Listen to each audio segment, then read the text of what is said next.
Burhan Budi mengatakan diskusi ini sangat baik. Selain memberikan pemahaman kepada masyarakat, juga mengajak kepada masyarakat untuk terus mengawal kebijakan pemerintah di segala bidang.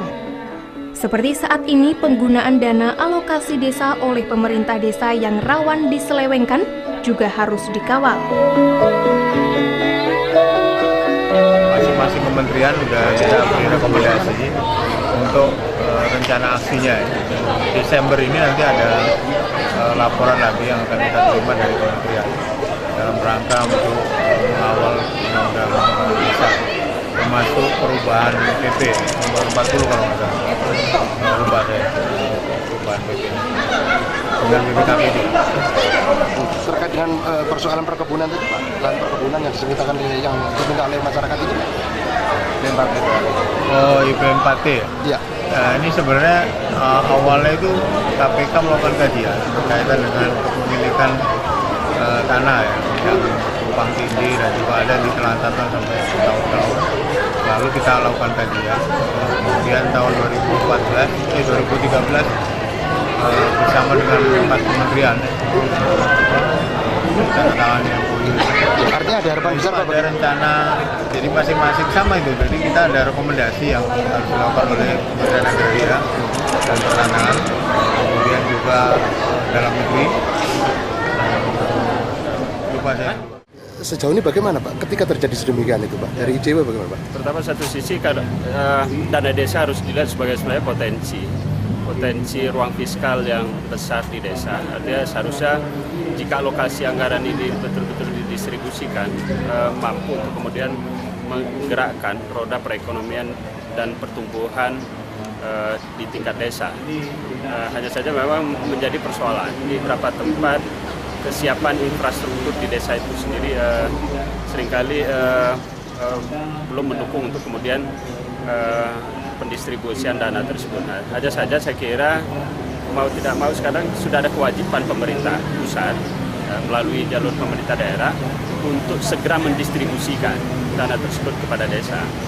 Nah, ini yang penting untuk dilakukan oleh pemerintah daerah khususnya dalam mempercepat pencairan alokasi anggaran. Nah, agar apa?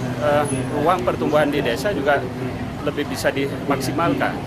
Masyarakat desa lebih diharapkan dapat menerima manfaat atas program-program dana desa ini. Hanya saja memang yang perlu diwaspadai, titik-titik rawan nanti juga soal bagaimana proses transparansi penggunaannya, aspek akuntabilitas atau pertanggungjawaban penggunaan dananya. Oleh karena itu penting bagaimana penyelenggara desa juga menata di internal penyelenggara desa untuk kemudian membangun sistem pemerintahan desa yang juga transparan, membangun sistem pengelolaan desa yang akuntabel. Dan kedua yang lebih penting juga bagaimana memberikan ruang kepada masyarakat untuk melakukan pengawalan atas dana desa ini, agar dana yang masuk yang sebenarnya jumlahnya tidak sedikit sekarang. Yang kalau awalnya hanya 100-200 juta per desa, sekarang sudah mendekati 1 miliar per desa, bahkan nanti bisa 1 miliar lebih.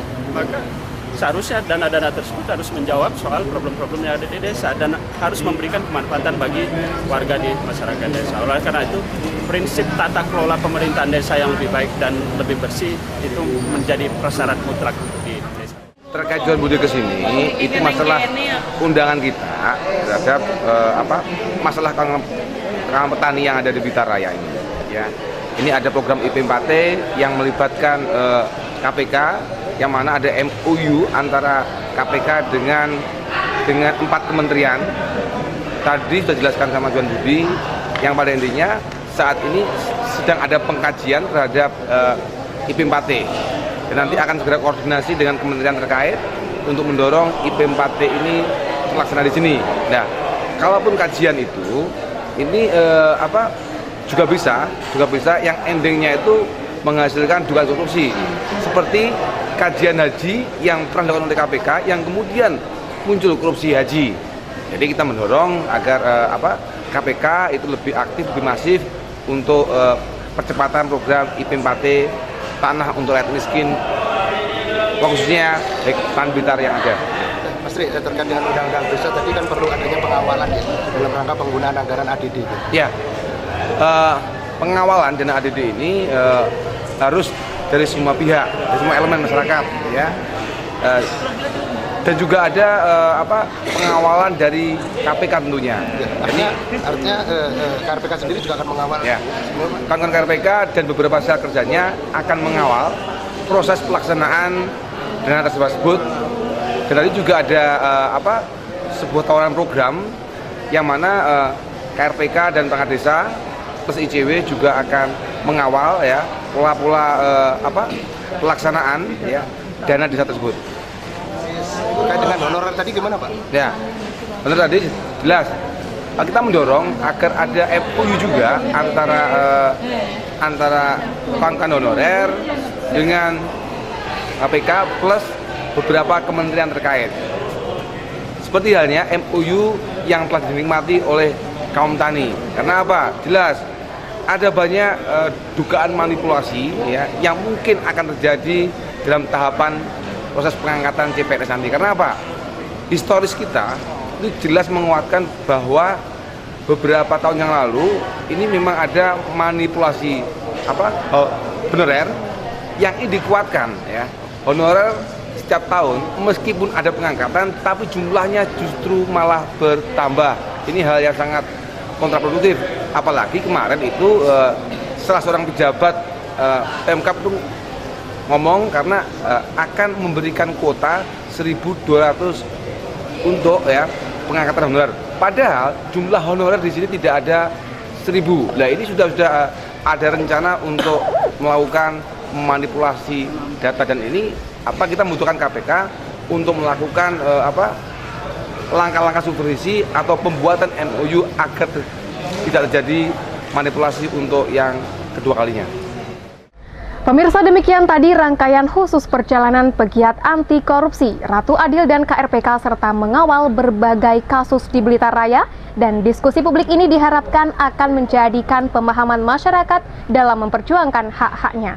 Saya Intan Aulia mewakili kerabat kerja yang bertugas pamit, sampai jumpa dan salam CTV.